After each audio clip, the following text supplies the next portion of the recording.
What's going on, everybody? Welcome back to the channel. My name is Lips, and this is another edition of Stock Up, Stock Down, where we take one team from the East, one team from the West, and we see whose stock is going up, whose stock is going down. It's been a busy NHL week. Let's get right into it.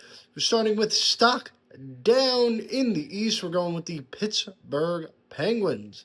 They've lost 5 in a row, and their last 2 losses have been ugly. They blew a 5-1 lead to San Jose, just unacceptable in the third period, and then they blew a 3-0 lead in the third period again to Utah.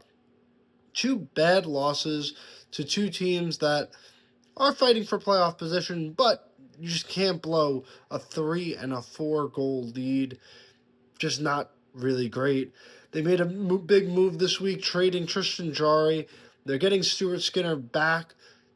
He hasn't played yet for Pittsburgh. We'll see what he can do. I tend to believe that Skinner will be better in Pittsburgh than he was in Edmonton. I think he still has some untapped potential, but we'll see. But for the rest of the Penguins team, their age might start to catch up to them. I mean, the age is coming. I know we got a lot of older players there. So Pittsburgh is started off really, really well. Right now, not so much. We'll see maybe if they can turn it around, but not looking too good right now. As for stock down in the West, you got to go with the Chicago Blackhawks. They've lost only 2 in a row, but 3-5-2 in their last 10 games. Not really great. A young team that, I'll be honest with you, I think they're missing their captain, Nick Foligno, being hurt.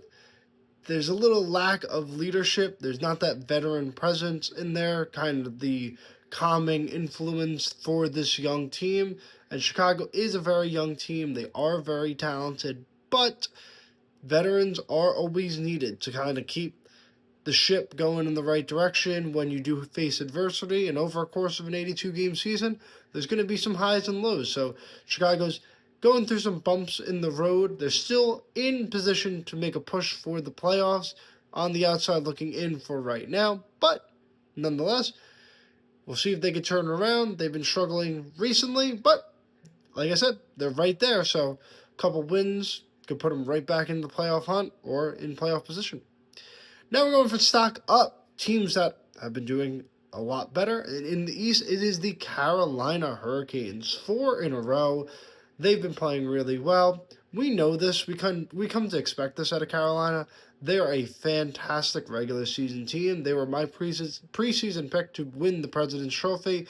Colorado's running away with it right now, so I don't think Carolina will catch up to them. But Carolina's always been a very good regular season team, and so far this year, nothing has changed. Additions of Ehlers and Miller has really helped this team and helped them get better on paper, but the big question is, can they do this in the playoffs? We know Carolina's going to be there at the end. They're going to be in the playoffs, and they've won playoff series 6 years in a row. So they've not only been in the playoffs, but they've gotten fairly deep in the second and third rounds in the playoffs. But can they get over the hump? Can they win the East? Can they win the Stanley Cup? And being 100% honest with you, the East is not nearly as good as the West this year.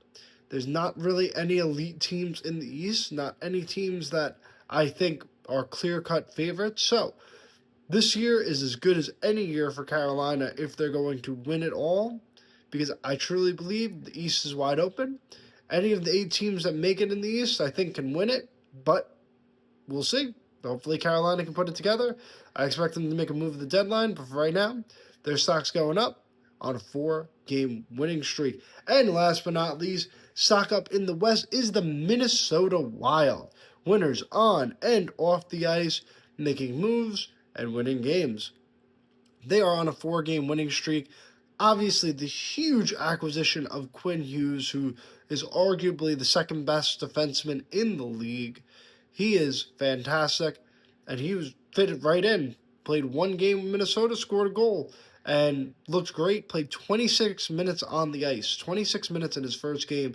So he spent his entire career in Vancouver. He goes over to Minnesota in the first game, is already logging big minutes. Just a fantastic player on both ends, great two-way player. And Minnesota had a very good team to begin with. And the Central is a death trap this year. And it was like that last year.